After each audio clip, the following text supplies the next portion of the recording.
Donc voilà, encore une fois, bienvenue, Guillaume, et merci beaucoup d'avoir, accepté mon invitation. Ça fait un moment qu'on a commencé à discuter par message, donc je suis très content. Enfin, tu m'as aidé sur pas mal de sujets, pas mal d'articles, un peu techniques qui me dépassaient au début, donc ça me fait très plaisir de te recevoir et de rendre un peu l'appareil et de pouvoir te mettre en avant, avec ce que tu fais. Donc récemment d'ailleurs, tu, comment dire? Tu as intégré l'équipe de, UTXO Management, si je me trompe pas. Est-ce que, tu pourrais, dans un premier temps te présenter et présenter ce que tu fais aussi, dans cette, entreprise? Yes, y a pas de souci. Bah déjà, merci pour l'invitation. Content de voir que chez Cryptost, vous continuez à faire du contenu Bitcoin, c'est cool de voir ça. Bah, du coup, de mon côté, pour ceux qui ne me connaissent pas forcément, j'ai commencé dans le Bitcoin en 2017. J'ai beaucoup travaillé dans le mining. Euh, Avant ça, j'étais dans l'équipe mining de Galaxy Digital. Donc on gérait un site de minage de 200 mégawatts au Texas. Et à côté de ça, je m'occupais de publier la research pour Galaxy sur le thème du minage. Donc on avait des rapports biannuels sur le mining. Et là maintenant, ça fait un mois que j'ai rejoint UTXO Management, qui est euh, le fonds d'investissement de Bitcoin Magazine, le journal que j'imagine que beaucoup d'entre vous connaissent. Donc on a à la fois un fonds de venture capital d'une trentaine de millions de dollars et on a un hedge fund à côté d'environ 70 millions avec lequel on fait aussi des investissements dans le Bitcoin. Voilà. Et donc moi j'ai rejoint cette équipe pour lead la partie research. Donc c'est super excitant et c'est très prometteur vu tout ce qui se passe actuellement sur Bitcoin. Super, bah, merci beaucoup pour cette, présentation. Et donc comme tu as dit, tu étais chez Bitcoin Magazine. Il me semble que tu as aussi fait partie de, Bitwise, Research et de Messari même. J'ai vu ça passer, Ouais. sur certains de tes profils. Donc ça fait depuis 2017, du coup, tu t'intéresses à Bitcoin, mais depuis combien de temps est-ce que tu travailles réellement, à temps plein? Je travaille à temps plein, ça va faire maintenant 3 ans ou 2 ans selon si tu comptes les internships ou pas. Euh, voilà, avant ça c'était surtout des petits articles par-ci par-là. Donc oui, ça fait réellement, on va dire 3 ans que je suis dans le monde du travail. OK, super. Bah, félicitations, c'est cool, enfin, c'est vraiment cool ce que tu fais, et je pense que ça a un écho, un peu plus grand sur l'écosystème, Bitcoin. En tout cas, j'entends beaucoup parler de toi, peut-être parce que je te suis aussi.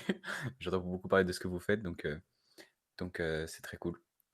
Et donc aujourd'hui, si je t'ai invité, c'est avant tout pour parler du minage, mais aussi de parler de l'impact qu'a eu le halving, donc le quatrième halving de Bitcoin. Je t'avais envoyé un message il y a déjà quelques semaines, et tu m'avais dit: «Bah, c'est mieux qu'on en parle après l'ajustement de la difficulté», donc qui est arrivé, il y a quelques jours. Donc heu, nous voilà sur le moment. Donc on va revenir un peu sur déjà, le minage en général, mais aussi l'impact que ça a eu, notamment, au rapport, enfin, sur les rapports que vous avez sortis avec, Galaxy, mais on va revenir un peu plus tard. Première question, j'aimerais que par exemple, s'il y a des débutants dans l'audience, heu, comment est-ce que tu leur expliquerais ce qu'est le minage? Parce que, il y a un je sais pas, enfin, aux débutants en général, on leur dit, «Le minage en fait, c'est, brancher des ordinateurs qui vont, faire des calculs très compliqués, très complexes, qui consomment beaucoup d'énergie». Heu et donc ce qui est je pense une représentation qu'on utilise, bah, pour les débutants forcément, pour pas que ce soit trop complexe dès le début, mais qui n'est pas, précisément, enfin qui n'est pas précisément vrai, et enfin qui n'est pas juste. Donc comment est-ce que toi tu expliquerais ça à un débutant? Est-ce que, tu l'expliquerais pas? Ou est-ce que tu prendrais le temps justement d'expliquer peut-être de manière un peu plus précise? Bon, mais en général, pour un débutant, c'est C'est une explication, passable, on va dire, mais je pense qu'il est surtout vraiment important de différencier quand on fait l'explication à un débutant, c'est la différenciation entre les pools et les mineurs, parce qu'aujourd'hui, il y a beaucoup de gens qui confondent les 2. Hem, les mineurs, c'est vraiment, les entreprises ou les individus qui vont posséder, une machine spécialisée qui va faire des calculs pour essayer de trouver un bloc. Heu, les pools, ce sont des entités qui vont s'occuper de regrouper, plusieurs mineurs entre eux, pour mettre cette puissance de calcul en commun, afin d'avoir plus de chances de trouver un bloc, du coup, sur Bitcoin et en avoir les revenus. Et donc aujourd'hui, quand on parle des mineurs, on parle souvent à la fois des mineurs et des pools, puisqu'en fait, c'est les mineurs qui vont, mettre en commun leur puissance de calcul et c'est par contre les pools qui vont proposer, des blocs aux nodes de Bitcoin. Donc c'est utile de préciser ce rôle-là aussi, des pools en tant que vraiment, proposeurs et créateurs de blocs, puisque c'est eux qui vont aller dans le même pool, sélectionner les transactions et donc quand on abordera plus tard, peut-être des sujets sur, heu, la censorship résistance, des choses comme ça, c'est plus au niveau des pools que des mineurs, qu'on va aborder le sujet.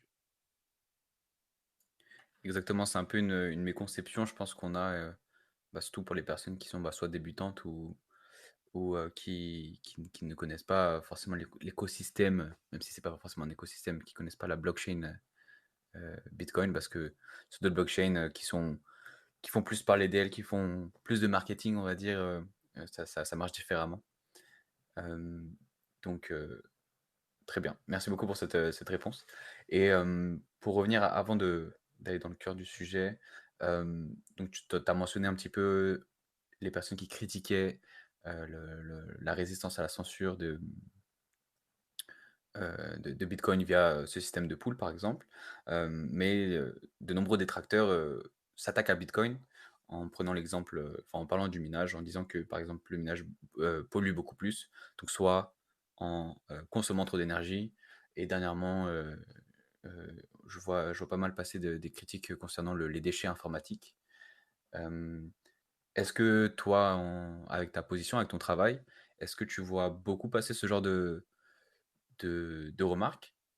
Et si oui, comment est-ce que tu leur réponds? Ou enfin, est-ce que tu leur réponds déjà dans un premier temps? Et si oui, qu'est-ce que tu leur réponds? Voilà. Ouais, beh, quand j'étais chez Galaxy, on et qu'on était en contact avec, des investisseurs institutionnels et cetera, on on a forcément, eu ce genre de questions. Alors bon, on a la chance d'être quand même dans un écosystème où toutes ces critiques, depuis, pas mal d'années maintenant, ont été abordées par des gens, bien plus compétents que moi. Donc en général, on les renvoie vers, ce genre d'articles. Et donc pour les 2 thématiques que tu as mentionnées, donc le fait que Bitcoin consomme beaucoup d'énergie et le fait qu'il y a beaucoup de déchets au niveau des ASIC une fois qu'ils sont plus utilisés. Bon, bah, pour le second, il se trouve que, heu, jusqu'à très récemment, il y avait encore avant le halving, il y avait encore des S9, donc des machines très, très anciennes de 2016-2017 qui étaient, encore en ligne sur le réseau. Donc ça, c'est un argument un peu fallacieux puisqu'il dépend vraiment de la profitabilité du minage à un moment T. Alors après oui, c'est des machines qui sont spécialisées pour miner du Bitcoin, donc quand elles minent pas du Bitcoin, elles sont pas utilisées, mais ça veut pas dire forcément qu'elles sont jetées, parce que, le malheur des uns fera le bonheur des autres.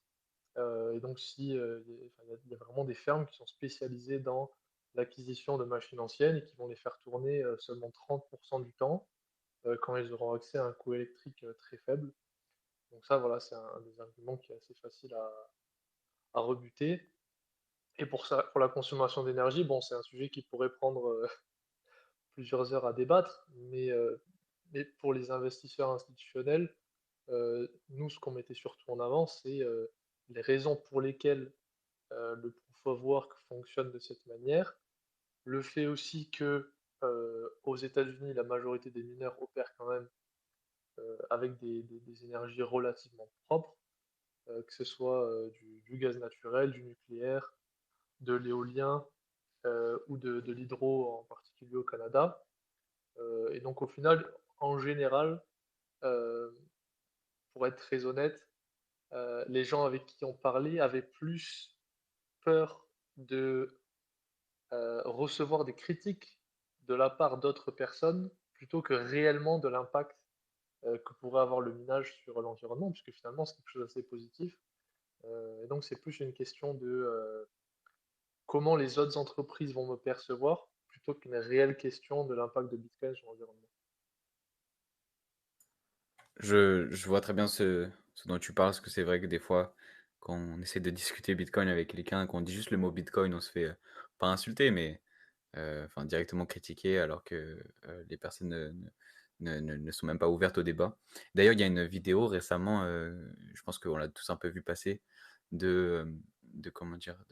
D'une remise de diplôme, dans un stade aux États-Unis et une personne, je sais pas exactement qui c'est, qui fait un discours et qui mentionne Bitcoin, pour toutes les qualités que qu'il peut avoir, et qui se fait directement huer, à peine il a dit le mot.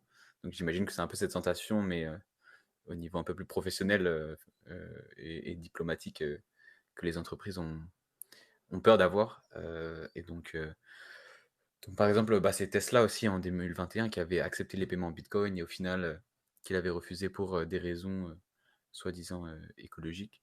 Alors que la réalité, je pense que c'est plus parce que, il y avait des pressions, de la part d'autres entreprises ou même de la communauté, des investisseurs, en général. Donc ouais. Tu parlais des personnes, vers lesquelles tu renvoies. Est-ce que tu peux donner des noms, pour au cas où dans l'audience, il y a des personnes qui veulent s'intéresser, heu, à ces Ouais, sujets, à leur documentation? il y en a 2 principaux. Le premier qui est un petit peu plus ancien, c'est Nick Carter, qui a quand même beaucoup publié sur l'impact du minage et qui a beaucoup réfléchi à ces sujets-là. Le deuxième, c'est, Daniel Batsten. Il me semble que c'est un ancien, militant écologiste qui a beaucoup d'expérience dans ce domaine-là et qui lui publie régulièrement, des données qui vont, voilà, contrer un petit peu les critiques de Greenpeace ou d'autres organisations. Et lui, il a une approche vraiment, très professionnelle vis-à-vis des institutions. Il publie pas mal de recherches qui est super intéressante. Et donc ouais, c'est 2 personnes que je conseillerais aux gens d'aller visiter s'ils ne les connaissent pas déjà. Ouais, je confirme, Daniel Batten est très intéressant. D'ailleurs, il a repris les estimations de consommation d'énergie, verte du bitcoin faites par, University of Cambridge et les a corrigées et il me semble qu'il arrive à un résultat environ 56 d'énergie renouvelable utilisée par le minage des bitcoins. Est-ce que c'est une estimation qui te semble juste, enfin, que tu vois par rapport à ton expérience ou à ce que tu vois, passer, de tes propres yeux ou pas? Oui, oui, 56, c'est à peu près dans la range qu'on a en tête. Mais après, voilà, c'est toujours, une question de savoir qu'est-ce qu'on inclut dans renouvelable, dans propre. Alors, par exemple, dans les 56%, on va pas inclure le gaz naturel parce que c'est pas une énergie renouvelable. Pourtant, le gaz naturel, c'est quand même beaucoup plus propre, que le charbon, qui peut être utilisé au Kazakhstan. Hem Et il faut bien comprendre que le gaz naturel, c'est une bonne partie de la grille sur ERCOT, là où il y a la majorité des mineurs aux États-Unis. Donc en fait, si on prend aussi ça en compte, bon, on se rend compte que, 85% du minage aujourd'hui, c'est quand même avec des énergies qui sont, assez propres et que la part de renouvelables, elle augmente d'année en année. Ouais, justement, Daniel Batten faisait une estimation, enfin, dans ses estimations, il donne un peu plus précisément d'où est-ce que, chaque énergie viendrait. Hem Et il a fait aussi, bah, dans un autre de ses articles, il parle justement de la réutilisation du gaz naturel qui peut être perdu, lors de l'extraction pétrolière. Donc justement, c'est connu par le nom de torchage. Et j'ai d'ailleurs, on a un article sur Cryptos que j'ai écrit il y a quelques mois sur le sujet, pour ceux que ça intéresse. Et donc j'imagine que cette, énergie-là serait considérée comme énergie non renouvelable, non verte, alors qu'au final, c'est, de l'énergie gaspillée.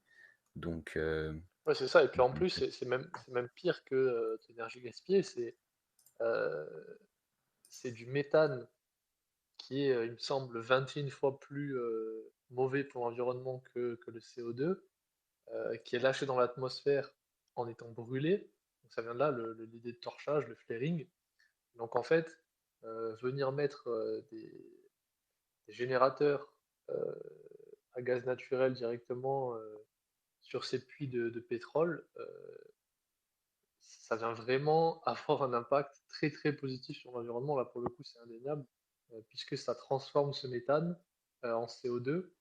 Et donc c'est vraiment un des gros avantages, du flaring et on voit beaucoup plus de boîtes qui sont en train de se créer autour de ça, même si, ça reste un business très compliqué quand même, parce qu'il faut opérer, dans des conditions assez difficiles, dans le désert et cetera. Bon, c'est pas le plus facile des business, mais c'est quand même très intéressant. exactement, du coup, je vous ai épinglé, un un autre message avec, le lien justement vers l'article dont je vous parlais pour ceux que ça intéresse, où il y a aussi ça renvoie vers d'autres documentations, très intéressantes sur le sujet. Donc voilà. Donc on a abordé un peu les sujets que je voulais qu'on aborde en introduction, l'utilisation d'énergie, verte, et peut-être aussi je voulais, mentionner rapidement la réutilisation de la chaleur. Est-ce que, c'est quelque chose que tu penses qui fait vraiment enfin qui peut vraiment être adopté, en tout cas utilisé par des entreprises? Ou est-ce que c'est un peu genre une sorte de rêve, de que nous les bitcoiners on aimerait se voir se développer? Ou pas du tout? Est-ce que tu pourrais juste expliquer rapidement ce que c'est avant de répondre pour ceux qui connaîtraient pas? Ouais, ben c'est un concept, relativement simple. Les ASIC, les machines de minage de Bitcoin, consomment beaucoup d'énergie et donc, en contrepartie, elles produisent beaucoup de chaleur, en particulier pour les machines qui vont être, air-cooled, donc qui vont être vraiment exposées à l'air libre. Elles vont générer beaucoup de chaleur, surtout quand il y en a beaucoup et qu'elles sont proches, l'une d'entre elles. Et donc, vu que, le business du mining, c'est un business qui se fait sur des marges, très faibles et qui tendent à se réduire avec le temps, en général, les gens essaient de trouver, des moyens de réduire leurs coûts énergétiques, donc soit en les réduisant directement, soit en essayant de les offset avec, d'autres techniques et donc la réutilisation de la chaleur, c'est des idées que pas mal d'entreprises ont essayé de mettre en place.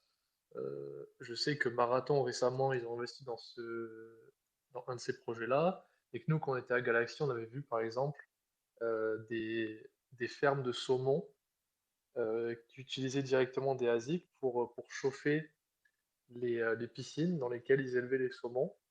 Heu, donc c'est super intéressant et je pense qu'il y a beaucoup de business pour lesquels ça peut être, en synergie. Je pense notamment à l'agriculture aussi. Alors après, aujourd'hui, ça reste quand même, assez niche parce que le capital nécessaire pour acquérir, assez de machines pour que ça soit efficient au niveau d'une grosse opération, c'est quand même assez compliqué.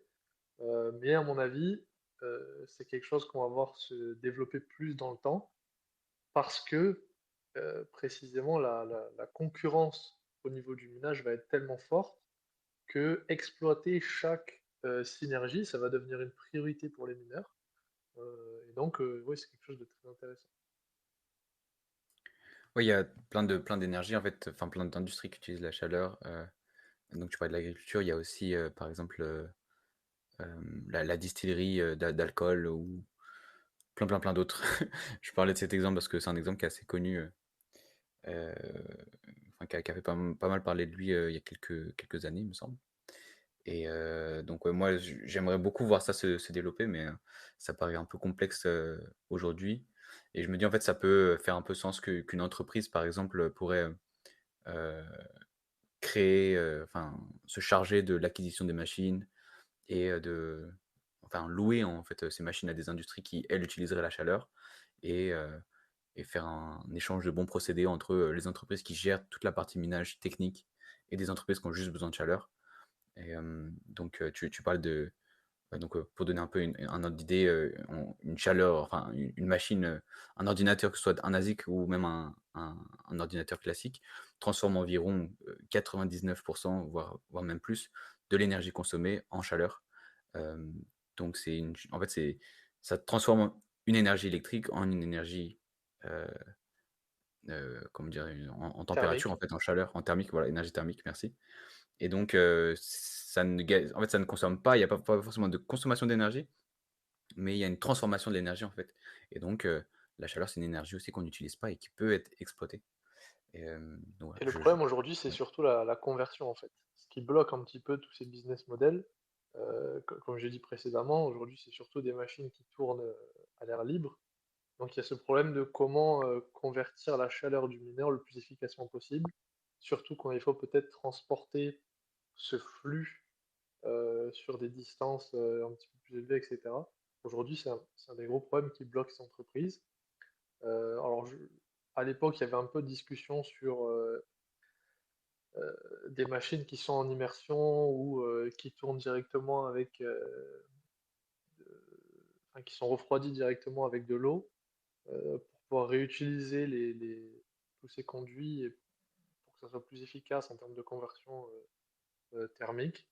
J'espère que ça fera des progrès puisque c'est vrai que bon, les machines à l'air libre, c'est un petit peu plus compliqué pour convertir, cette chaleur, mais pour des use cases, on va dire un petit peu plus débutants, je pense que ça peut faire sens aussi.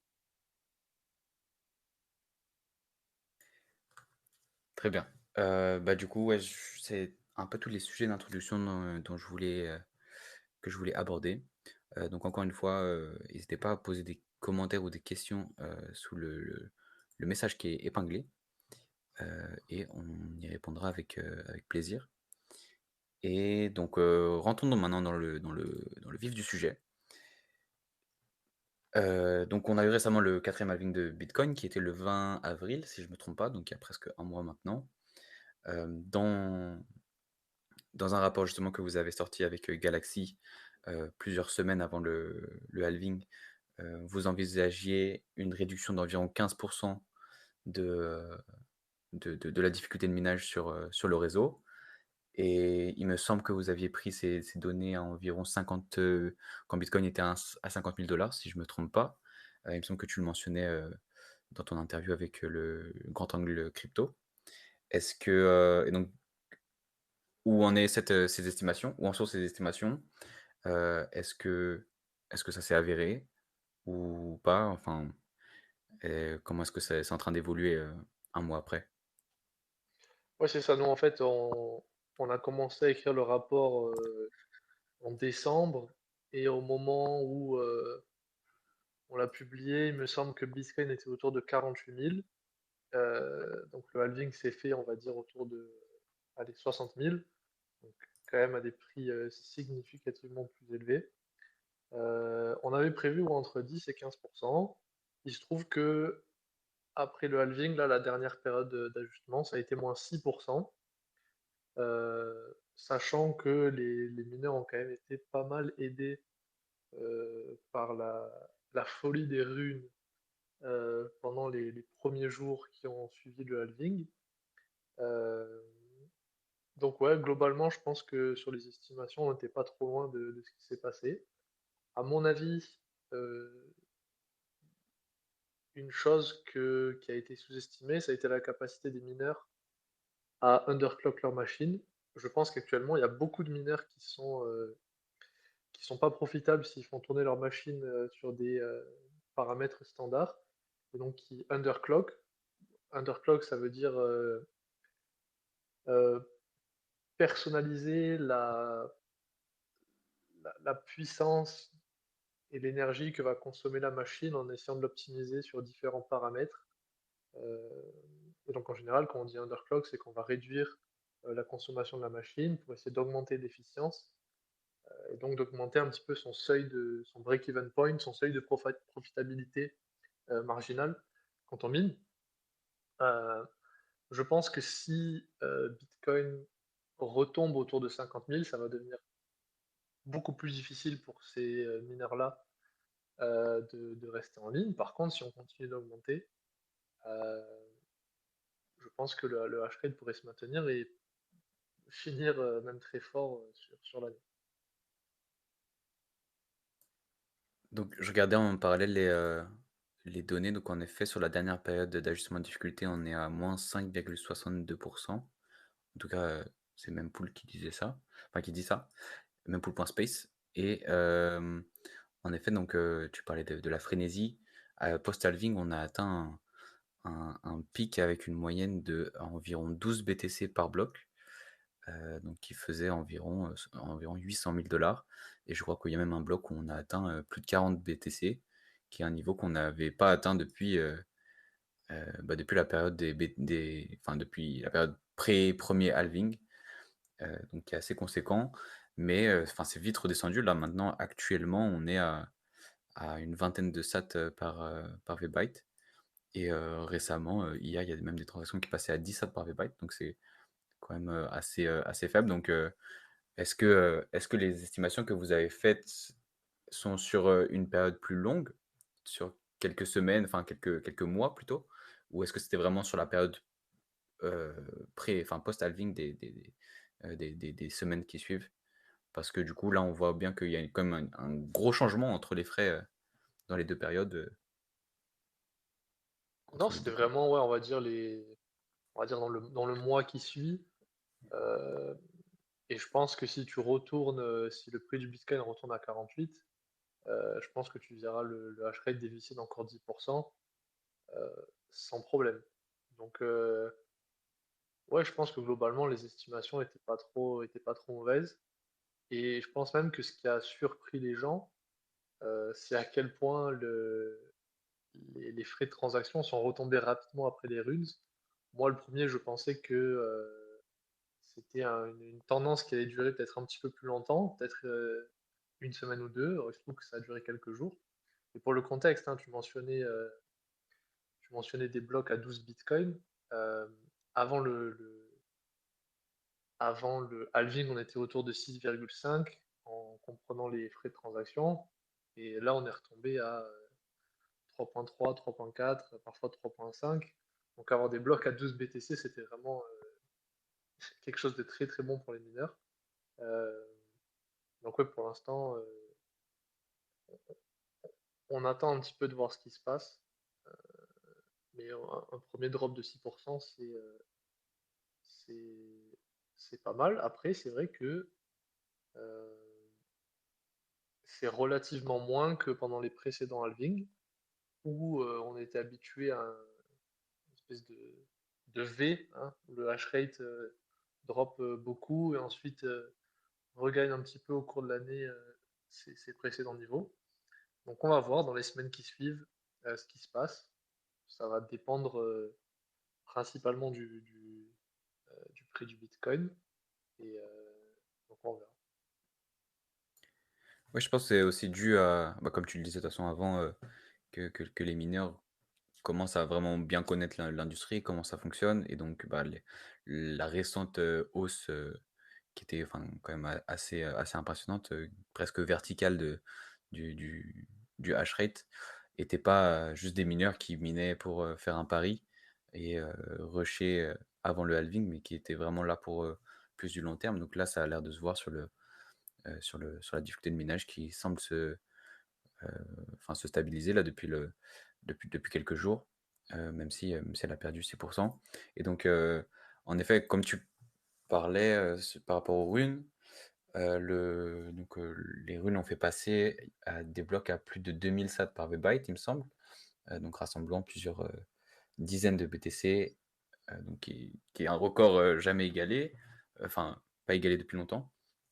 Et notamment, c'est-à-dire il me semble que c'était la semaine dernière où, l'acheteur du Satoshi rare, donc le 1 Satoshi après le halving, qui selon la Ordinals Theory est, le Satoshi un des Satoshi les plus rares, qui existent. Donc il me semble qu'il avait fait une collection de runes, heu, grâce à ce Satoshi. Alors j'ai pas du tout les termes, je suis pas expert en runes, mais qui a fait une collection de runes grâce à ce Satoshi et qui a pendant la période de mint, de création de cette collection, a tout simplement fait exploser les frais, à environ, il me semble que c'était monté jusqu'à 200 ou 300 sats par byte. Je sais pas si tu te souviens? Et c'est été redescendu à, 20-30, quelques heures après. Est-ce que tu te souviens à combien c'était monté? Ou peut-être que tu vois pas du tout Non, non, ce je chiffre t'avoue, là. j'ai pas suivi. J'ai vu que voilà, il y avait une personne qui avait acheté ce Satoshi. Euh, ce qui, ce qui fait sens, hein, c'est il y a beaucoup de gens pour qui ça a de la valeur, même si intrinsèquement pour Bitcoin ça n'existe pas vraiment. Comme tu l'as dit, l'idée logique c'était forcément de créer quelque chose par-dessus, et donc ouais, j'imagine sans problème qu'on ait dû monter à 200 sats par byte, hein. D'ailleurs, on pourra en parler tout à l'heure, mais 200 sats par byte, pour moi, c'est même pas si élevé que ça euh, dans un futur proche. Ouais, bah, justement, c'est le sujet que je voulais aborder, juste après.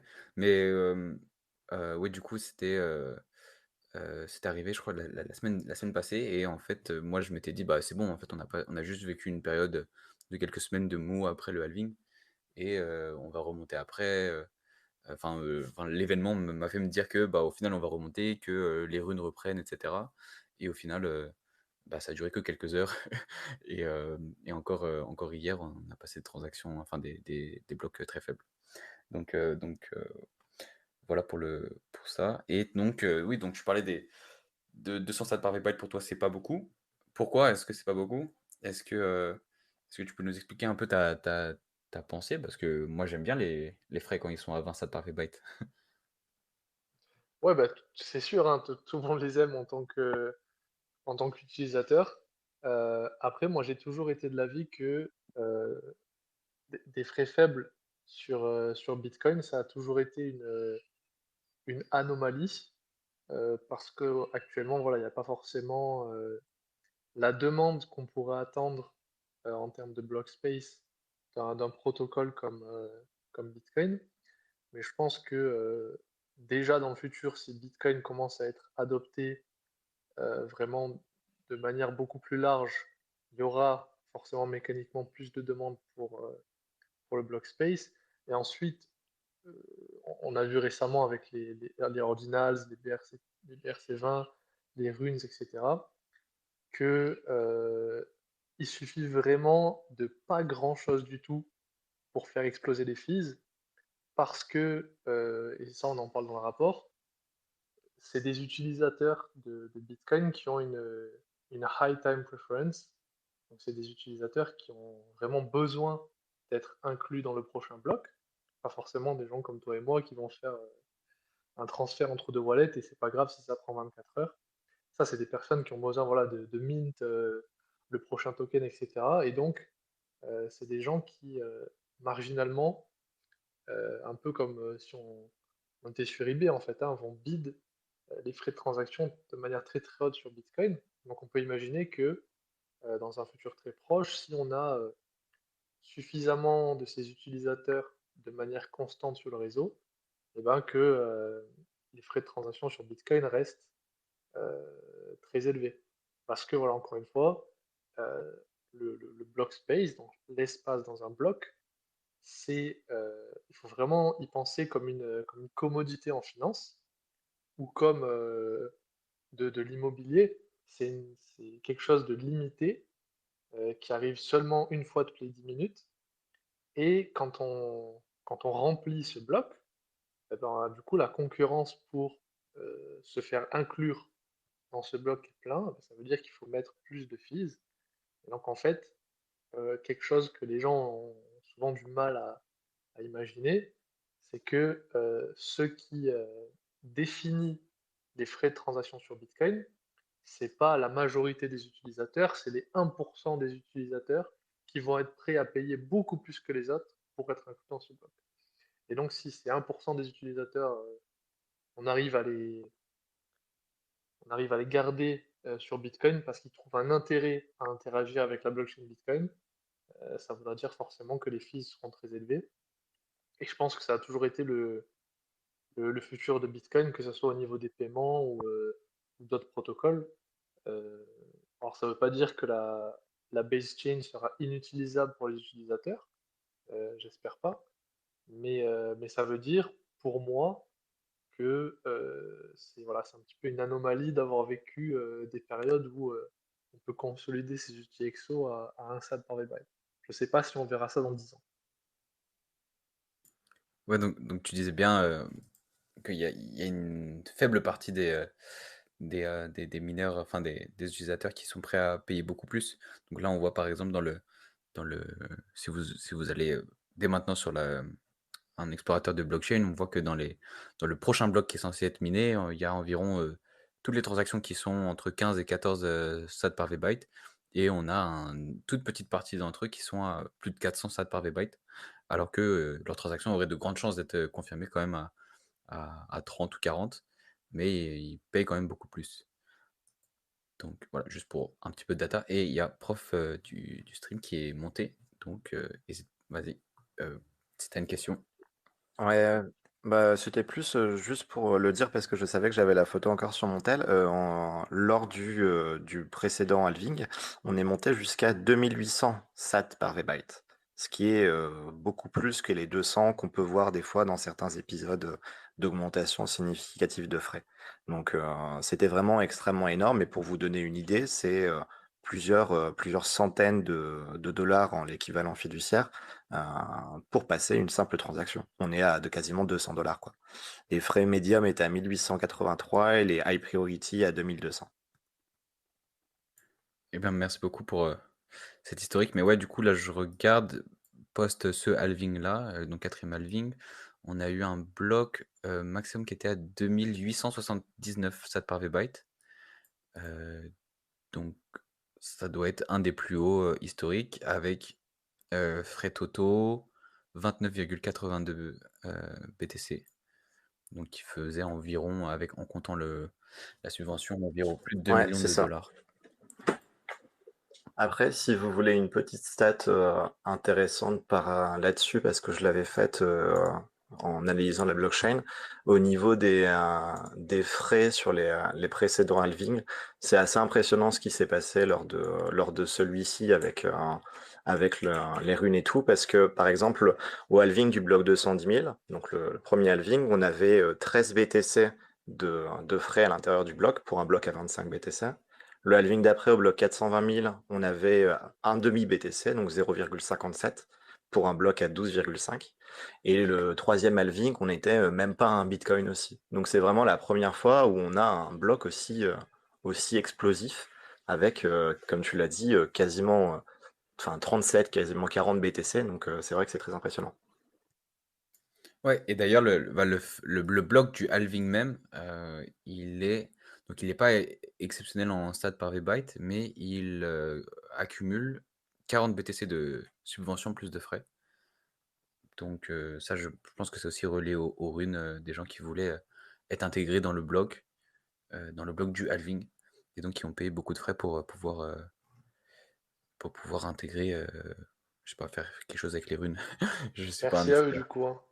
Merci à eux Ouais. de rendre nos machines plus profitables. Ouais, les mineurs ont dû bien se gaver. Et donc c'était bah, via BTC qui a miné le bloc du halving. Et le bloc 2800, à 2800 sats par byte, c'était Antpool.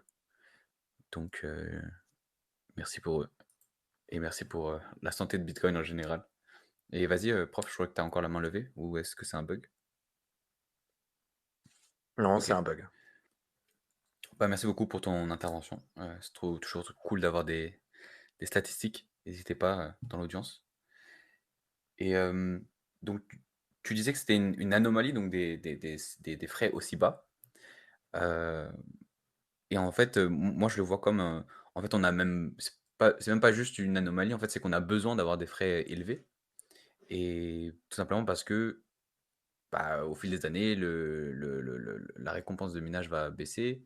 Donc là, on est à 325 BTC de récompense, mais ça va être réduit par deux tous les 2 ans. Donc il y a un moment où les mineurs ne seront plus profitables et ils auront besoin justement de ces récompenses. Et là, on voit que les runes, bah, ça a pas l'air de suffire à part sur des périodes courtes.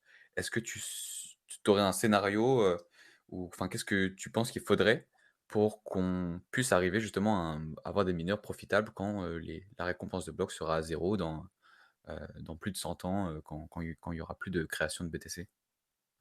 Ouais, bah, je pense que c'est 2 choses. La première, c'est ce qu'on a discuté tout à l'heure, c'est, des utilisateurs avec une préférence de temps très élevée qui vont vouloir toujours constamment, voilà, être inclus dans le prochain bloc.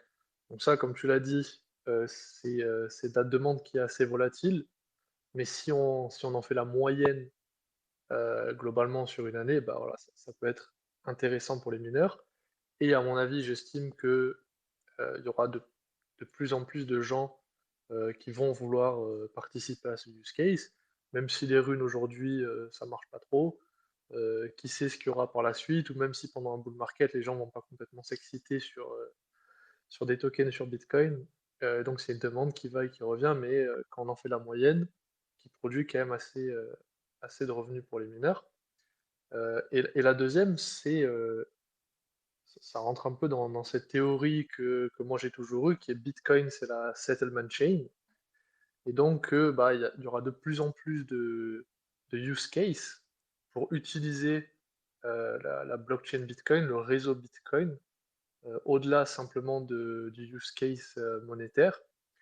Et ça, à mon avis, bah, ça sera peut-être des nouvelles layer 2 sur Bitcoin, des roll-up qui vont utiliser des zero knowledge proof, des choses comme ça, qui vont, ou même par exemple Arc, qui est aussi un protocole de scalabilité sur Bitcoin, qui vont venir en fait constamment, probablement même à chaque bloc, venir utiliser du block space pour settle directement sur Bitcoin. Et donc ça, mécaniquement, ça fera augmenter les fees. Et comme j'ai dit tout à l'heure, la réflexivité en fait des fees sur Bitcoin, elle est très très élevée.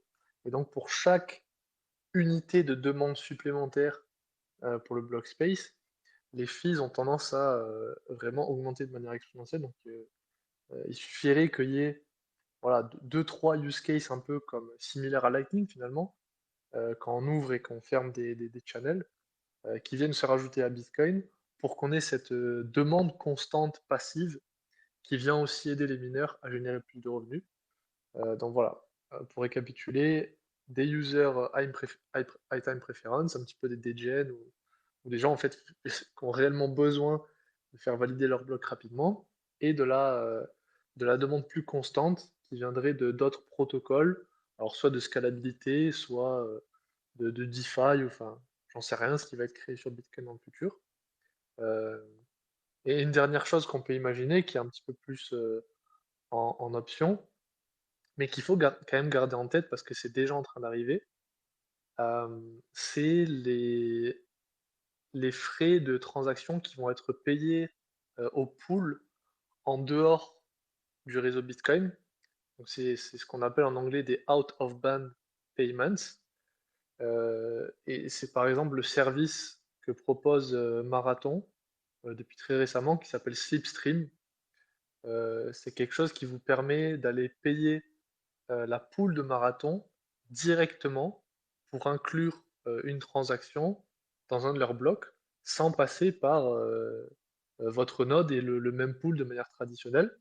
Donc ça, c'est des transactions que nous, on ne voit pas, dont le réseau Bitcoin n'est pas forcément conscient au niveau du même pool. Euh, et juste pour donner un exemple, récemment, Marathon ont dit que en moyenne, dans leur bloc, ils recevaient 44% de fees en plus que les concurrents parce que il y a des gens pour qui ce use case est très intéressant. Euh, et donc c'est quelque chose qu'il faut prendre en compte, c'est-à-dire que pas forcément toutes les fees viendront de là où on pense. Ça pourra peut-être venir de manière exogène à Bitcoin. Alors donc, du coup, forcément, il y a un problème de transparence et aussi un gros risque au niveau de la décentralisation. Mais c'est quelque chose que moi je trouve assez intéressant et qu'il faut garder en tête pour le futur. Ouais, je viens d'épingler, un un autre message avec un article justement que j'ai écrit sur, une transaction qui a été récemment faite justement via Slipstream de, heu, de Marathon, donc qui est la transaction la plus volumineuse qui ait jamais été minée, sur Bitcoin, qui remplit quasiment à elle seule un bloc, et donc c'était pareil, il me semble que c'était une inscription ordinals et hem et donc voilà, juste pour revenir dessus et personnellement, j'ai l'impression enfin, j'aimerais bien voir à l'avenir, enfin, je sais pas si j'aimerais bien voir, mais je me dis ça pourrait arriver aussi que, des mineurs se fassent subventionner par des organisations ou des États, parce que potentiellement ils seraient pas assez rentables, comme on peut avoir certains mineurs de matières premières qui sont aidés par les gouvernements ou par des organisations. Si demain il y a un besoin réel pour d'avoir des mineurs profitables, l'argent peut venir de plein d'autres endroits que juste simplement les frais de transaction. Prof du e-stream, je vois que tu as encore la main levée, j'essaie de te faire la demande, mais si tu veux vraiment la parole, peut-être essayer de déconnecter, enfin de quitter et revenir, ou peut-être que c'est juste un bug et que je vois toujours la main levée et donc voilà, désolé pour ça. Les bugs de Twitter, je sais pas comment les gérer. OK, je vois qu'il met un pouce vers le bas. OK, bah, c'est bon alors. Hem, donc du coup, ouais, tu parlais tu as mentionné rapidement les roll-up. J'imagine que tu fais référence à BitVM. J'ai vu qu'aussi tu avais fait quelques tweets sur le sujet, et que tu t'y intéressais un peu. Est-ce que, tu pourrais rapidement nous en parler de ce que tu enfin, de ton expérience avec ça, même si on s'éloigne un peu du sujet? C'est un sujet un peu annexe qui moi personnellement m'intéresse.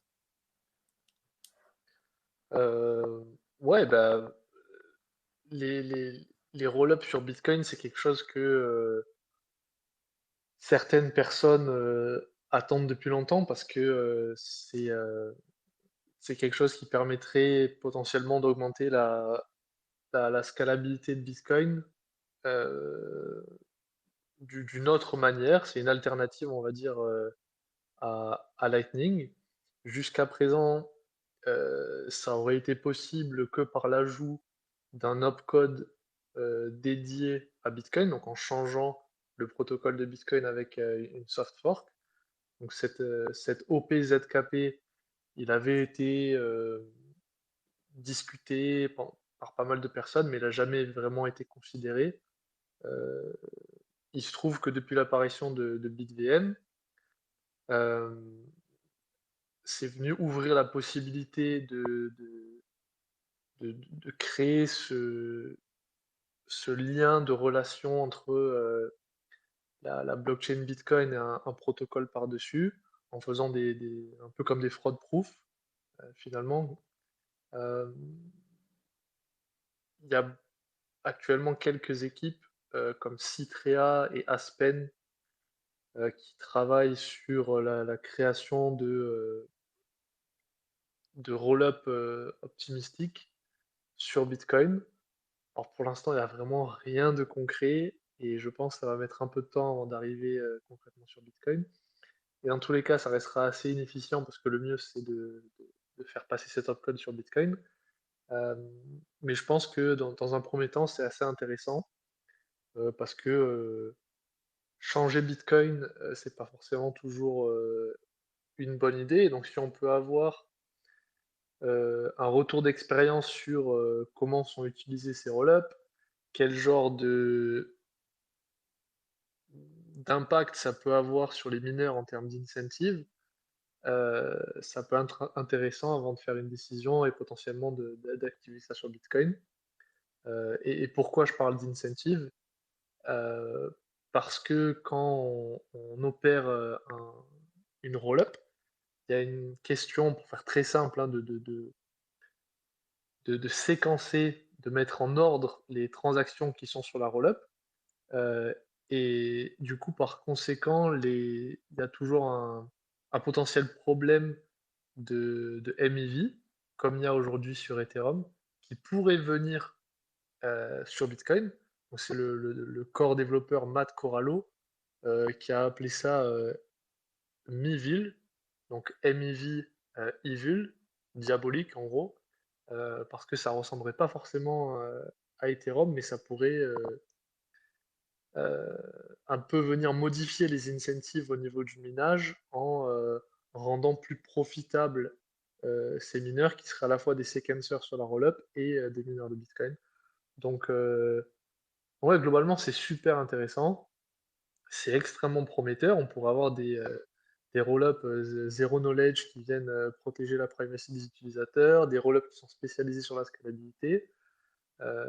Donc, ouais, super intéressant, potentiellement très dangereux. Donc, à voir dans le futur ce qui va se passer, mais ça vient encore une fois confirmer cette idée que voilà, euh, Bitcoin, c'est le réseau Bitcoin peut être utilisé comme une settlement chain. En général, les gens dans l'écosystème Ethereum ou d'autres écosystèmes, ils appellent ça la data availability. Donc, utiliser Bitcoin pour sa data. Euh, donc voilà, je ne sais pas si tu as d'autres questions là-dessus, mais c'est globalement très intéressant. J'aurais plein de questions sur ce sujet, mais du coup, j'ai fait le choix de, de parler avec toi que du minage. Mais peut-être une prochaine fois sur tous ces sujets qui seraient très intéressants. Mais si on part sur ce domaine-là, ça prendra beaucoup trop de temps. Mais c'est moi-même des sujets que je suis en train de suivre, notamment avec enfin, d'autres Layer 2. Donc, tu as mentionné Arc. Il y a le Lightning Network, évidemment, mais il y a aussi RGB, par exemple, que je suis plus ou moins de près et qui me rendent encore plus bullish sur Bitcoin et ce qu'on peut faire de cette blockchain. Donc, euh, donc ouais, malheureusement, c'est pas le moment, mais je voulais juste voilà, avoir un petit peu, enfin quelques mots dessus pour peut-être hyper les gens sur ce que c'est et les pousser à s'y intéresser. Donc tu parlais de justement que ces roll-up, enfin, ces solutions pouvaient créer un autre incentive sur les mineurs de Bitcoin. Donc en effet, qui serait intéressant pour les mineurs parce que ça résoudrait aussi, enfin, ça résoudrait justement ce dont on parlait avant de la réduction du, comment dire, de la rémunération des mineurs. Euh, et du coup, qui risque de centraliser les mineurs en rendant certains acteurs plus puissants, plus profitables, plus riches que d'autres, et donc centraliser le consensus, enfin la validation des blocs entre une poignée d'acteurs potentiellement euh, centralisés au sein d'un pays. Et donc, notamment, on voit que depuis quelques mois, il y a une forte centralisation, enfin, en tout cas un fort attrait des mineurs pour les États-Unis, notamment le Texas, dont tu as mentionné tout à l'heure justement. Et un des gros risques, justement, euh, qui, qui, qui plane un petit peu sur le minage, c'est que si euh, cette tendance continue et puisse potentiellement atteindre bah, justement les fameux 51% du hash rate total, on pourrait potentiellement avoir un gouvernement des États-Unis qui pourrait tenter une attaque contre le minage de Bitcoin et essayer de s'emparer de ces, comment dire, de ces ordinateurs de minage, donc via des saisies ou autres. Est-ce que, euh, est-ce que pour toi c'est un risque vraiment qu'on puisse arriver là, même si on en est encore loin, parce que il me semble enfin, on est même à moins de 30% du hash rate qui est aujourd'hui aux États-Unis. Ou est-ce que c'est pas un risque du tout? Est-ce que ça ne te fait pas peur? Et si oui ou si non, pour quelles raisons? Euh, alors, évidemment que si on pouvait diversifier géographiquement le minage, évidemment que ça serait optimisé. Euh, c'est vrai aussi qu'aujourd'hui, il y a une grosse quantité de hash rate qui est venue s'installer aux États-Unis, en particulier au Texas, dans le nord du Canada et dans quelques autres États où les prix de l'électricité sont relativement attractifs. Après, est-ce que ça veut dire forcément que c'est un risque? Alors, évidemment, c'est un risque. Évidemment que c'est un risque, parce que tout est un risque pour Bitcoin. Euh, mais quand on parle de décentralisation, il faut bien comprendre que Bitcoin, ça reste quelque chose qui existe dans le monde réel. Et donc, à partir du moment où ça existe dans le monde réel, c'est quelque chose qui est vulnérable. C'est-à-dire, voilà, on peut avoir autant de notes qu'on veut. à un moment donné, si, s'il y a plus d'électricité dans le monde, pendant, 10 ans ou que, voilà, il se passe des choses catastrophiques, Bitcoin ne survivra pas. Ce qu'on veut faire avec Bitcoin, quand on parle de décentralisation, c'est vraiment de rendre le coût de l'attaque, heu, difficile à exécuter, le plus difficile possible. Ça ne veut pas dire que Bitcoin est intuable, ou quoi que ce soit. Ça veut dire, voilà, comment on rend le réseau si compliqué à attaquer, qu'en fait personne décide de le faire. Donc, au niveau du proof of work, ça marche en rendant les attaques difficiles à exécuter parce que ça requiert, beaucoup de machines, mais aussi beaucoup d'électricité pour les faire tourner. Donc, la première chose, dans le scénario que tu as évoqué, si, demain les États-Unis décident de saisir toutes les machines, de Bitcoin et qu'il y a plus de 50 des machines aux États-Unis, bon déjà ça veut dire qu'on a passé un cran, d'hostilité qui est quand même, extrêmement élevé et si on en arrive là déjà, heu, ça sera relativement compliqué de lutter. La deuxième chose, c'est que saisir les machines, ça suffit pas. Ensuite, il faut les opérer pour, effectuer une attaque qui ait, la moindre chance de succès. Donc pour effectuer cette attaque-là, il va falloir faire tourner ces machines-là pendant longtemps et heu et il me semble que ça serait compliqué aujourd'hui pour un gouvernement américain, heu, d'avoir le support, de la population pour dépenser des millions et des millions et des millions de dollars chaque jour pour réécrire la blockchain Bitcoin. Donc, voilà, c'est un risque, oui. Est-ce que ça m'inquiète? Absolument pas. Je pense qu'il y a des choses qui sont beaucoup plus inquiétantes, sur Bitcoin, en particulier les attaques au niveau de la custody et le KYC. Mais, voilà, je pense qu'au niveau du minage, c'est pas un vecteur d'attaque réel. C'est un vecteur d'attaque possible, mais je pense pas que ça soit vraiment, les choses sur lesquelles il faut se focus, actuellement. Je dirais que ça a vraiment peu de chances d'aboutir. Je suis totalement d'accord, il y a quelques semaines, il y a, Consensus, une entreprise, full, focus, sur Ethereum, qui a sorti une lettre, enfin qui a publié une lettre, adressée à la SEC, pour en essayant de leur prouver que Ethereum est plus décentralisé, plus sûr que Bitcoin, pour pouvoir essayer de leur faire accepter hem, les ETF Ethereum Spot. Donc, enfin pour moi, c'est un peu une manière pour eux de montrer qu'ils n'ont rien compris au proof of stake, mais c'est un autre débat. Mais surtout, en fait, ils font une comparaison entre, heu, le coût d'attaque, combien est-ce que ça coûterait d'attaquer Ethereum et combien est-ce que ça coûterait d'attaquer Bitcoin. Heu et en fait, ils le mesurent en dollars et donc ils disent: «Bah, sur Ethereum, pour attaquer, le réseau, il faut tant d'Ethereum qui valent tant de dollars, mais sur le réseau Bitcoin, il faut tant de machines qui valent tant de dollars». Mais en fait, ils oublient vraiment la faisabilité. Donc tu mentionnais le coût d'attaque. En fait, le coût, c'est pas juste un coût monétaire, c'est aussi un coût, en termes de faisabilité, en termes de coût, d'infrastructure et de conséquences, politiques, comme tu mentionnais, mais aussi, physiques et infrastructures, enfin d'infrastructures en général, quoi. Heu, donc heu donc en effet, c'est hautement improbable que ça arrive, qu'un tel scénario arrive, mais encore une fois, comme comme tu le disais, il faut quand même le garder en tête et ne pas s'endormir parce que ça pourrait quand même arriver, un jour, vu que Bitcoin est encore assez jeune et donc au début, de ce space, je t'avais demandé de ta manière de présenter comment dire? D'expliquer le minage à un débutant et tu m'avais parlé donc tu nous avais dit en fait que pour toi, une des meilleures manières de le présenter, c'était de faire la différence entre un mineur et heu, comment ça s'appelle? Une poule de minage, donc un ordinateur de minage et une poule de minage et donc en effet, il y a des problématiques de centralisation des mineurs, des ordinateurs de minage, et notamment des poules de minage. Donc, pour un peu de data, heu, on a 2 poules principalement qui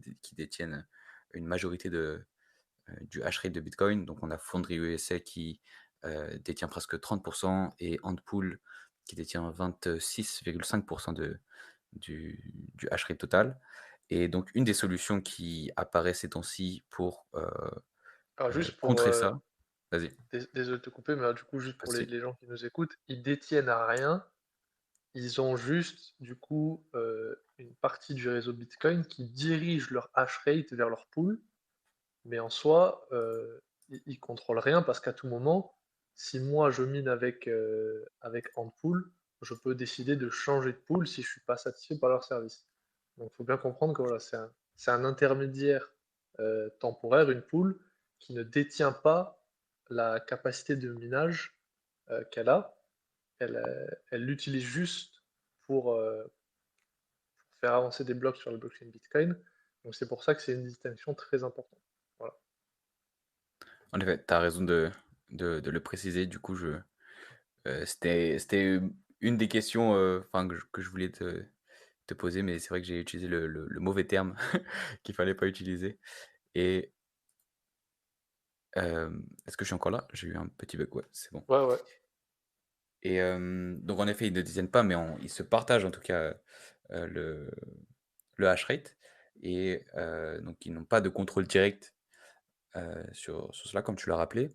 Mais ils ont quand même un peu trop de pouvoir, enfin de comment dire? De choix hem, des transactions qui peuvent être, heu, confirmées. Donc il y a des risques au niveau des pools de, filtrage, de censure de certaines transactions venant de certains acteurs, donc par exemple de l'OFAC. Il y avait tout un drama il y a quelques mois, il me semble. Je me souviens plus le nom de la pool, peut-être que tu te souviens, qui avait, mis en place un filtre OFAC et qui avait censuré comme ça, il me semble 2 transactions. Donc c'était pas grand-chose, mais ça a suffi, bah, à trigger la communauté, et à pousser la pool à faire marche arrière. Mais du coup, est-ce que, enfin, je te pose la question, mais en effet, il y en a une. Est-ce qu'il y a une solution pour contrer ça? Heu et si oui, laquelle? Donc je pense que tu nous parleras de Stratum V2 et s'il y en a une autre, ou pas? Ouais, c'est une très bonne question et c'est une qui revient souvent quand on parle de centralisation au niveau des pools. Et du coup, je vais te répondre en deux parties. La première, c'est la même réponse que pour la centralisation du minage, c'est que Bitcoin existe dans le monde réel et faut s'imaginer que tout ce qui est potentiellement mauvais et qui est exécutable sur Bitcoin va être exécutable. Donc typiquement, l'OFAC, il faut se mettre en tête probablement que à un moment donné, il y a de grandes chances que 90% du réseau Bitcoin adhère aux règles OFAC. Euh, bon, qu'est-ce que ça veut réellement dire d'adhérer aux règles d'OFAC? Ça ne veut pas dire grand-chose. Et est-ce que ça a vraiment un impact sur Bitcoin?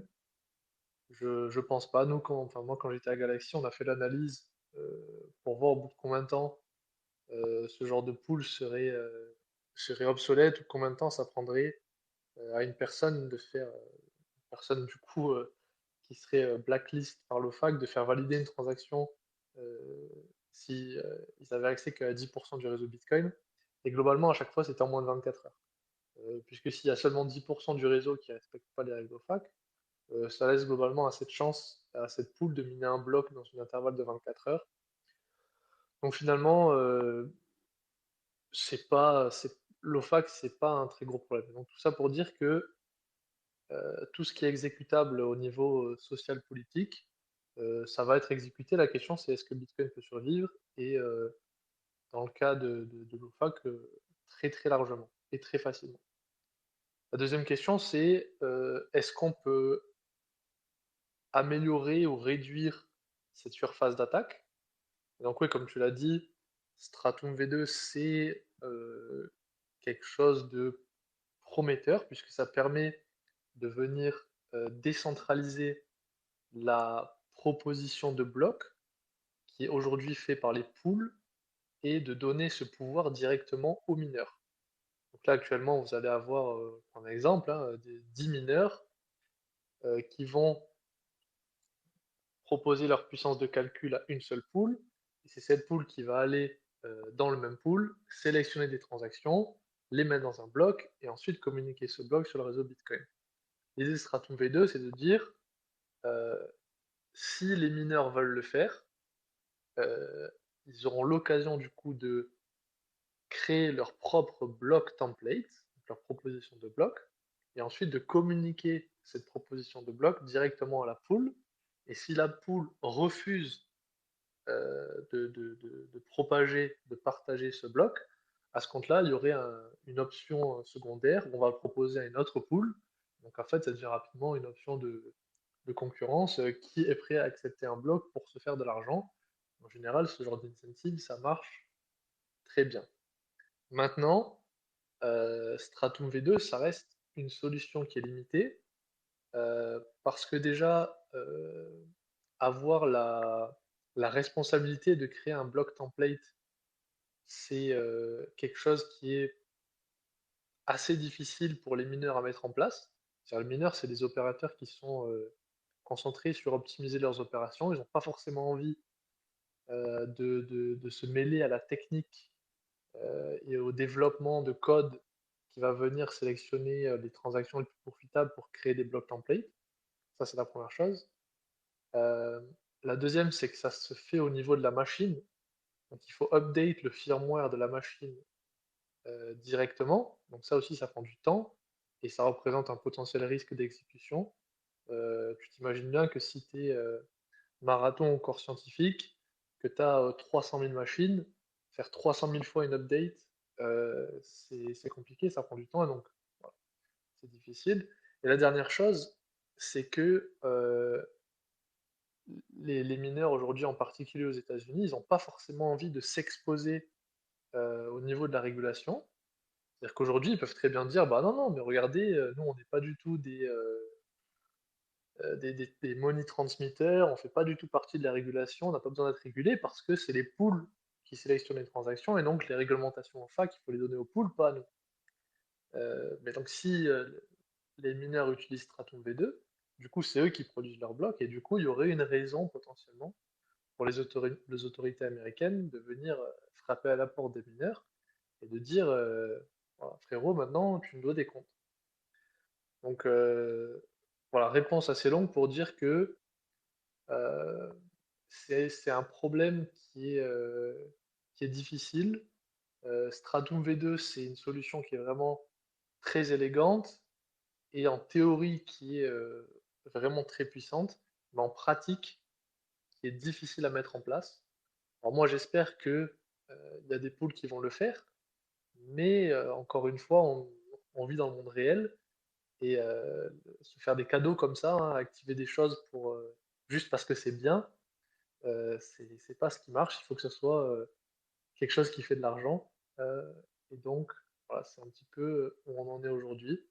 Euh, une dernière chose, quand même, pour rester sur un point positif, c'est que je sais qu'il y a quand même pas mal de gens qui travaillent sur des idées de pools décentralisés. Et c'est peut-être quelque chose auquel on pourra avoir accès avec, une fois que les capacités de scripting de Bitcoin, peut-être avec des covenants, seront augmentées. Donc on pourra imaginer dans le futur avoir des pools entre guillemets décentralisés. Et ça pourrait être quelque chose d'intéressant pour des mineurs de plus petite taille de mettre ça en place. Et du coup, si les pools sont décentralisés, est-ce que on pourrait imaginer où un système où tout le minage fonctionnerait à 100% sur ces pools-là et, euh, J'ai et du mal serait à y quand croire. même. Mais est-ce que ce serait techniquement encore protégé si ces systèmes-là existaient? C'est-à-dire protégé. Je veux dire, est-ce que ce serait quand même résistant à la censure si on avait 100% du minage sur une pool décentralisée? C'est une bonne question. Je t'avoue, j'ai pas pensé à quelles seraient les conséquences s'il y avait une seule pool. Après, j'imagine que bah, du coup, il y aurait forcément plusieurs pools qui seraient concurrentes si c'était le cas, notamment en termes de frais. Mais s'il y en a une seule, je sais pas, je vois pas forcément a priori le risque, puisque si cette pool-là venait à tenter la moindre chose sur le réseau Bitcoin, la capacité de minage s'envolerait automatiquement de leur pool et irait ailleurs. Parce qu'encore une fois, hein, la capacité de minage, elle n'est pas détenue par les pools, elle est détenue par les mineurs. Donc ouais, non, a priori, je vois pas le problème, mais il faudrait y réfléchir un petit peu plus.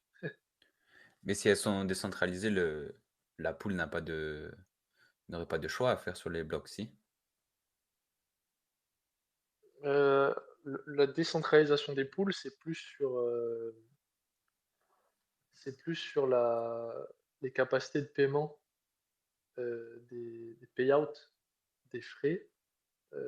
Après, il y a toujours quelqu'un en fait, tout en haut, qui vient propager le bloc au réseau Bitcoin. Donc ça reste une pool. Même dans le cas de Stratum V2, c'est le mineur qui crée le bloc template, mais ensuite le bloc template est envoyé à la pool. C'est c'est pas le mineur qui devient une pool. C'est ça aussi que les gens ont du mal à comprendre quand on parle de Stratum V2, c'est que Stratum V2, entre guillemets, on demande toujours l'avis à la pool pour faire publier son bloc. C'est juste que si la pool, votre pool par défaut, refuse de publier votre bloc qui est valide, à ce compte-là, vous pouvez aller voir une autre pool et lui dire, regarde, là j'ai un bloc qui est valide, si tu veux faire de l'argent, viens, on le publie de suite. Et donc l'idée, c'est que bah, forcément, la première te refuse, la deuxième te refuse, la troisième te refuse, mais il y a forcément une pool qui va dire, non, mais moi, les frais de transaction, là, et les frais de Bitcoin, je vais les prendre. C'est ça l'idée, mais il y a toujours besoin d'une pool. Ok, ok. Mais ouais, du coup, c'est un peu difficile à imaginer parce que c'est pas encore concret, mais euh, je vois l'idée. Et donc du coup, le space est en train de toucher à sa fin d'ici quelques minutes encore. J'ai encore une ou deux questions pour toi. Donc dans l'audience, si vous avez des questions, n'hésitez pas à les poser sur le tweet épinglé ou même à demander la parole. Euh, du coup, dernière question, en fait, c'est une question d'une personne qui était sur le Discord, donc sur le chat euh, privé, justement, dont je parlais au début, qui est dédié à l'émission, qui nous demandait est-ce qu'il y aurait un risque de compétition dans l'accès à l'énergie entre les mineurs de Bitcoin et l'industrie de l'IA, par exemple, les serveurs d'IA ou même, sans parler d'IA, mais tous les serveurs Internet euh, ou tous les services de cloud, tout simplement. Est-ce que tu penses qu'il pourrait y avoir un risque, pas un risque, mais une compétition en fait, et empêchant certains mineurs de se positionner à des endroits plus stratégiques ou pas? Ah bah 100%, hein, c'est déjà le cas actuellement, puisque tu as même une grosse partie des mineurs de Bitcoin actuellement qui sont en train de pivoter une partie de leur business model vers du high performance computing, du HPC, de l'IA, etc. Puisque c'est aujourd'hui l'accès à des sites avec beaucoup de capacité électrique, c'est en forte demande. Et donc, tu as déjà des mineurs de Bitcoin qui sont en train de pivoter vers ça. Et j'imagine, oui, à 100% que dans le futur, il y aura beaucoup plus de concurrence pour ce genre de site. Après, l'avantage, encore une fois, qu'ont les mineurs de Bitcoin par rapport à l'IA, c'est que le mineur de Bitcoin, lui, il peut être connecté quand il veut, il peut se déconnecter à souhait, et il peut opérer un peu n'importe où, alors qu'un opérateur d'IA, il a besoin d'être avec une connectivité quand même très très haute, en général proche des gros centres de vie. Donc on peut très bien imaginer qu'il y aura toujours des locations qui seront plus propices aux mineurs de Bitcoin, qui ne seront pas accessibles à l'IA. Mais globalement, oui, de manière générale, au niveau de la tendance, euh, il va y avoir plus de concurrence. Après, encore une fois, c'est un problème, la concurrence entre les mineurs et l'IA, c'est un problème de demande. Il faut bien imaginer que si la demande explose, il y aura sûrement aussi beaucoup plus d'offres qui va venir hein, de la part de compagnies énergétiques, que ce soit au niveau des énergies renouvelables ou même du nucléaire, ou peut-être même autre chose. Et donc, il faut bien comprendre que si la demande en énergie explose, l'offre aussi va augmenter et donc ça viendrait peut-être en partie compenser ce déséquilibre. Ouais, je vois ce que tu veux dire. Ce serait en effet un peu compliqué de voir des serveurs de cloud ou d'IA en général se positionner, par exemple, au milieu du parc, des Virunga, au Congo ou sur, les volcans du Salvador, par exemple. Même si ça pourrait, théoriquement fonctionner, ce serait pas du tout efficient. Donc heu, donc en effet, Bitcoin est beaucoup plus, comment dire? Pas polyvalent, mais peut plus facilement s'adapter et justement, c'est, le fait que ce soit transportable et cetera, que le minage, puisse se déplacer est un avantage, très conséquent par rapport à l'IA et au cloud. Je sais pas comment on appelle cette industrie. Le cloud, computing ou Ouais, il me semble que les c'est serveurs HPC, High Performance HPC. Computing. OK. Ça me dit quelque chose, ouais. Ça doit être ça. Je te fais confiance là-dessus et du coup, bah, voilà, je n'ai pas vu de questions. Est-ce que tu voudrais avoir un dernier mot, avant qu'on clôture? Est-ce qu'il y a un autre sujet que tu voudrais aborder ou mettre quelque chose en avant que tu fais, faire de l'autopub? Hésite pas. Ouais, bah, 2 choses. La première, sécurisez bien vos bitcoins vous-même. Et c'est un conseil qu'on donne tout le temps, mais que les gens ont tendance à pas forcément faire. Et voilà, s'il faut passer une après-midi à revisiter votre sécurité, votre hardware wallet, à bien vérifier que vous comprenez comment fonctionnent vos mots, à peut-être faire un test avec votre ledger, votre cold card, peu importe.